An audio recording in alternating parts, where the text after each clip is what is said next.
Hey everyone, welcome back to the channel. If you're new here, make sure to hit subscribe so you never miss the new stories we share. Let's begin. The crying reached me before the rain did. I was cutting through the alley behind Sullivan's feed store, same way I'd walked 1,000 times when that sound stopped me cold. High-pitched, desperate, the kind of crying that comes from something too small to help itself. My boots scraped against wet gravel as I moved toward a stack of rotting pallets leaning against the brick wall. The October wind bit through my jacket, carrying the smell of coming storm and something else. Something that made my chest tight with dread. I pushed aside a piece of cardboard, and my heart forgot how to beat. A baby, wrapped in a faded blue blanket, tucked into a wooden crate like someone had tried to hide a secret they couldn't carry anymore. The infant's face was red from screaming, tiny fists punching at the cold air. "Hey now," I whispered, my voice cracking. "Hey, little one, I got you." I scooped that baby up like handling something made of glass and heartbreak. Couldn't have been more than a few weeks old, maybe less. The weight of that child against my chest unlocked something I'd kept buried for years, something that felt like loss wearing a different face. That's when I saw the locket. It had fallen beside the crate, half buried in dirt and debris. Tarnished silver, the chain broken like someone had torn it away in a hurry. I picked it up with my free hand, turning it over in the dying afternoon light. My fingers trembled as I pried it open. Inside, engraved in letters so small I had to squint, was a name that knocked the breath clean out of me. Alina Reyes. I stood there in that filthy alley, rain beginning to fall, holding a stranger's baby and staring at a ghost from my past. Alina Reyes, the woman who disappeared from my ranch 3 years ago without a word, without a trace, without giving me a chance to say the things I should have said. The baby's crying softened against my warmth. I pulled that child closer, feeling the rapid flutter of a heartbeat against my own. Alina. I said her name out loud for the first time in years. It tasted like regret. "My name is Samuel Hawthorne. I've worked the land my father left me since I was 22 years old, 38 now, and every one of those years has carved lines into my face and calluses into my hands. I've buried both my parents, watched 3 drought seasons nearly destroy everything I built, and learned that loneliness is just the price some of us pay for choices we didn't know we were making. But standing in that alley, I realized something I'd been running from. Alina hadn't just been another ranch hand. She'd been the first person in years who made that empty farmhouse feel like a home. She'd worked my property for 8 months, and in that time, she'd somehow worked her way into parts of me I thought I'd boarded up for good. When she vanished, I told myself it didn't matter. People come and go. That's just how life works when you live out on the edge of nowhere. But I'd been lying. The baby whimpered, pulling me back to the moment. This child was connected to Alina somehow. This child had been left here in my town in an alley I walked every week. That wasn't coincidence. That was a message. I brought the baby to Doc Harrison's clinic on the edge of town. Martha, his wife, took one look at me standing in the doorway, a weathered cowboy holding an infant like it might shatter, and she didn't ask questions. She just opened her arms and got to work. "Healthy," she said after her examination. "A girl, maybe 3 weeks old, underfed but strong. Someone's been caring for her, Samuel, just not well enough." A girl. I stared at that tiny face, those dark eyes that seemed too old for such a new soul.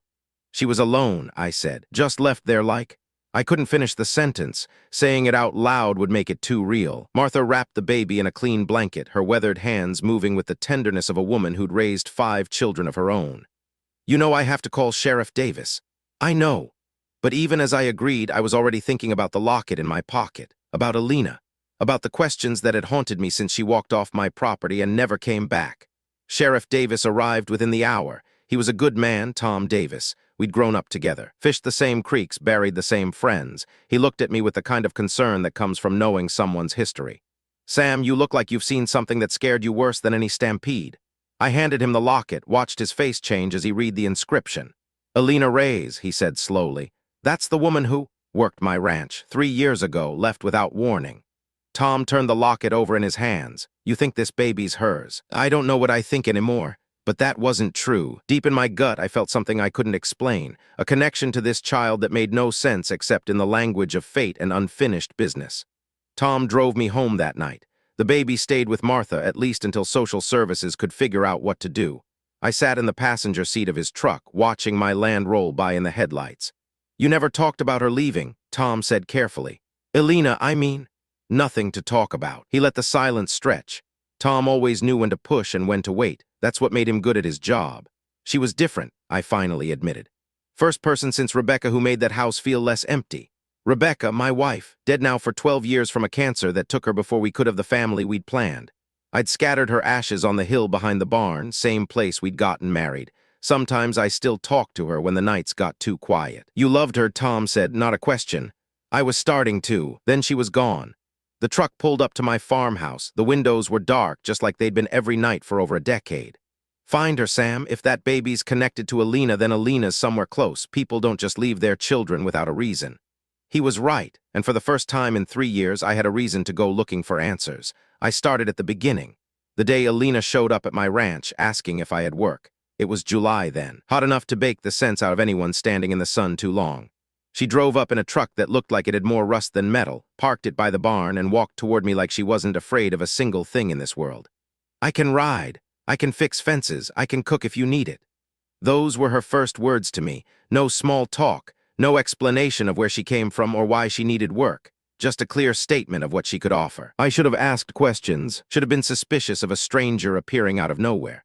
But there was something in her eyes that reminded me of a wild horse I gentled once, fierce on the surface, broken somewhere underneath. I hired her on the spot. The months that followed were the closest thing to alive I'd felt since Rebecca passed. Alina worked harder than any hand I'd ever employed. She fixed fences before I noticed they were broken. She had a way with the horses that bordered on supernatural. And at night, sometimes she'd sit on the porch with me and we'd watch the stars without saying a word. It was in those silences that I fell for her. But Alina kept walls around herself that made mine look like picket fences. She never talked about family, never mentioned where she came from. When I asked about the scar on her wrist, thin and white, deliberate, she changed the subject so fast I felt dizzy. Everyone's got things they're running from, Samuel, she said once. Some of us just run farther than others. I should have pressed harder, should have made her feel safe enough to share her secrets. Instead, I gave her space. And that space became a canyon she eventually disappeared into. The morning she left, I found a note on the kitchen table. 3 words, I'm sorry, goodbye, no explanation, no forwarding address, just the ghost of her presence lingering in every corner of my house. Now, 3 years later, I drove to the county records office with new purpose. I had the locket, I had the baby, and I had questions that demanded answers. The clerk was a young woman named Penny who'd known my family for generations. Alina Reyes, I said, I need anything you can find, birth certificates, marriage records, anything connected to that name. Penny's fingers moved across her keyboard. There's a marriage license, filed 4 years ago, Alina Reyes to Marcus Webb. Marcus Webb, I knew that name, everyone in town did. He was the man who owned the property bordering mine to the north, the man whose wife had died under circumstances that were ruled accidental but never felt right, the man who'd moved away 2 years ago after selling his land to developers. She was married to Marcus Webb. Penny nodded, her expression uncomfortable. Is everything okay, Mr. Hawthorne? Nothing was okay. Nothing had been okay since I'd found that baby in the alley, but I was finally starting to understand why. The drive to Marcus Webb's last known address took me 3 hours outside of town. The rain had stopped, but the sky remained angry, pressing down on the earth like it was trying to squeeze out every last bit of light.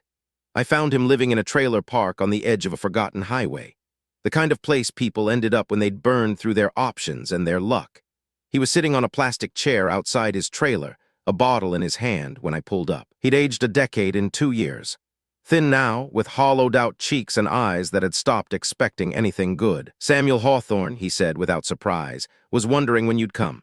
I stepped out of my truck, my fists tight at my sides. Where is she, Marcus? He laughed, a bitter, broken sound. Straight to business, always like that about you, Sam. You never wasted time with pleasantries. Alina, where is she? Marcus took a long drink from his bottle. Dead, probably, or wishing she was. I grabbed him by the collar before I knew I was moving, lifted him off that chair like he weighed nothing. You're going to tell me everything, every single thing, and you're going to tell me now. Fear flickered across his face. Good, he should be afraid. She was mine first, he said, his voice thin. Before she ever worked on your ranch, my wife, my property. People aren't property. Alina thought she was free when she ran to you, thought hiding on your land would keep her safe. He smiled, revealing yellowed teeth. But I always knew where she was. Watched her for months. Watched her falling for you, waited until it hurt enough. My blood ran cold. What did you do? Reminded her who she belonged to, took her back the night she left your ranch. She didn't leave, Sam. I collected her. The world narrowed to a single point of rage and horror. Where is she? Marcus pointed toward the empty field behind the trailer park, toward an abandoned barn barely visible through the overgrown weeds. She stopped being useful when she got pregnant. I left her there. Told her if she ever came out, if she ever told anyone, I'd make sure she wished she hadn't. I dropped him in the dirt and ran. The barn was worse than anything I'd imagined. Rotting walls, no electricity, the smell of mold and desperation thick enough to choke on. And there in the corner, wrapped in blankets that couldn't possibly keep out the cold, was Alina. She was thin, gaunt really. Her dark hair was matted, her eyes hollow. But when she saw me, something flickered in those depths. Something like hope trying to remember how to breathe. "Samuel," her voice was barely a whisper, a sound made of broken glass and buried prayers. "I'm here," I said, dropping to my knees beside her. "I'm here, Alina, I found you, I finally found you." She collapsed into my arms and I held her like the world was ending. Maybe it was just beginning again. "The baby," she whispered. "My daughter, please tell me." "She's safe, she's healthy, she's waiting for her mama." Alina sobbed against my chest. 3 years of captivity, of fear, of unimaginable cruelty poured out of her in waves of anguish. "I left her where you'd find her," she said. "The Locket, I knew you'd understand." She'd been trying to reach me. Even after everything, she'd trusted me to solve the puzzle she couldn't speak out loud. Sheriff Davis arrested Marcus Webb that same night. The charges would pile up for months. Kidnapping, false imprisonment, abuse so severe it made hardened officers look away. He'd never see freedom again, but justice wasn't what healed Alina. Time was. Patience was. Small kindnesses repeated so often they became a new language of trust. She moved into my farmhouse with her daughter. I gave them the best bedroom, the one with the window facing the sunrise. For weeks, Alina barely spoke. She flinched at sudden sounds. She kept her daughter close like the world might try to steal her again.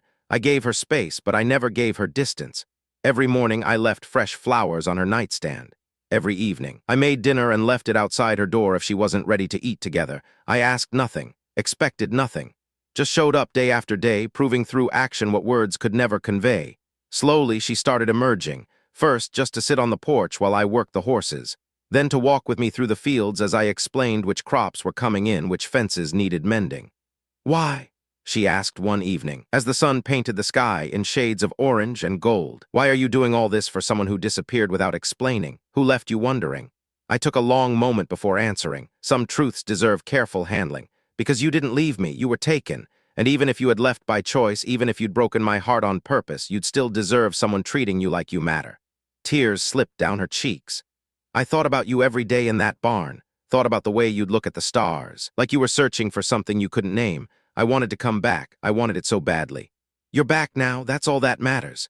She named her daughter Hope. It seemed fitting. That child represented everything Alina had survived for, everything that had kept her fighting when surrender would have been easier. I watched Hope grow in the months that followed. Watched her take her first steps in my living room. Heard her first laugh echo through halls that had been silent for too long. That little girl filled spaces in my heart I didn't know were empty. And Alina, she healed in her own time, at her own pace. Some nights she still woke screaming. Some days she couldn't look at the horizon without trembling, but she was rebuilding herself brick by brick, and I was honored to witness it. 1 year after I found them, Alina took my hand as we walked through the fields at sunset. "I love you, Samuel. I should have told you before everything fell apart. Tell me now, tell me tomorrow, tell me every day for the rest of our lives." She smiled, the first real smile I'd seen since her return. "Is that a proposal?" "That's a promise." We married on the hill behind the barn, same place I'd scattered Rebecca's ashes years before. It felt right somehow, like the past was giving its blessing to the future. Life isn't always fair. Sometimes it breaks people in ways that seem unforgivable. But sometimes, if you're patient enough and stubborn enough, you find that broken things can become beautiful again. That baby in the alley changed everything. That locket opened a door I thought was closed forever. And a name I once thought meant goodbye became the beginning of the greatest story I've ever lived. Thanks for watching. Subscribe and visit the channel for more real-life stories.